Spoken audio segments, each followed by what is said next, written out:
backlash, and that's why we want to bring in our good friend, Newsmax chief political columnist and White House correspondent John Gizzi from our Washington bureau. Brother Gizzi, great to have you back.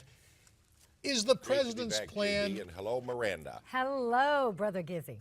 I was told I had to call you Brother Gizzi. That's a rite of passage, absolutely. So John, we know you're not a lawyer, but we know you've studied history. Do you believe the president's plan is legal? Is there any way for this executive action to be reversed? Well, there's a way, and members of Congress are already pursuing this venue. One member of the House leadership said, off the record of course, that the present sense in the House of Representatives is that when the appropriations process comes due and Congress prepares the bills to fund the government, they simply are talking about one appropriations measure to fund all of the federal government, leaving out the funding for the mechanism that would make possible the changes announced by the president last night. And then send it to his desk and let him decide whether to shut down the government. Phrase we heard this year, all in the name of his plan on immigration that he could have well had through Congress when Democrats controlled the House and Senate in his first 2 years, and now waits till his penultimate time in office to pursue. That will be a very interesting debate to watch and an interesting scenario. Brother Gizzi, how do you think Republicans are going to respond to this? Well, let me put it this way. The president quoted Exodus 22:21 last night, citing the story of Astrid, who was cast from her homeland. He might well have been wise to instead read and follow the admonition of Isaiah 1:18. Come now, let us reason together.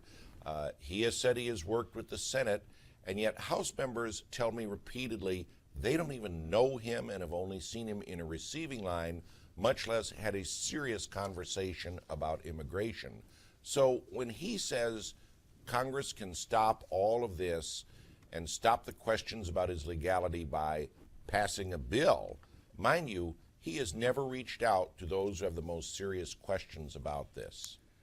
John, as you get into citing scripture, I could not help but think of Nehemiah and the rallying cry, build the wall. But we won't go there theologically.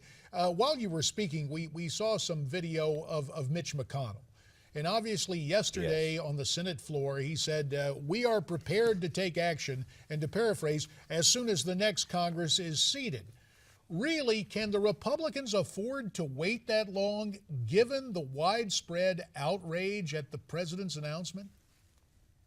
Well, J.D., remember, when the Affordable Health Care Act, Obamacare in shorthand, was passed, people thought everyone would just live with it. Well, I think as you saw in the last election, it was still a potent and indeed incendiary issue 4 years later.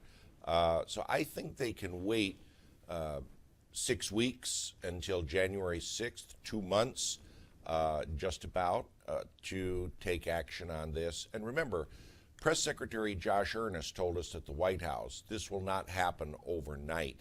Hence, the references to members of Congress not funding the mechanism to make the president's plan on immigration work. Speaking about funding, do you think Congress will use a spending bill to limit the president's executive action? Absolutely. That's going to be the plan of attack on this. It will not, and then the whole idea of a government shutdown that Republicans paid dearly for in the public eye last year or earlier this year will be on the president's shoulders and at his desk. That will be the Republican strategy, Miranda.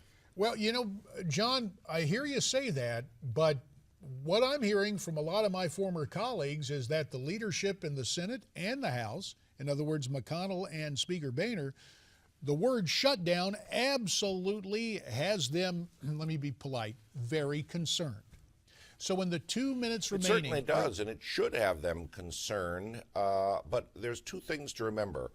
First, in warfare, and House Majority Leader Kevin McCarthy is well aware of this, one should never say what his or her side will or won't do or rule anything out.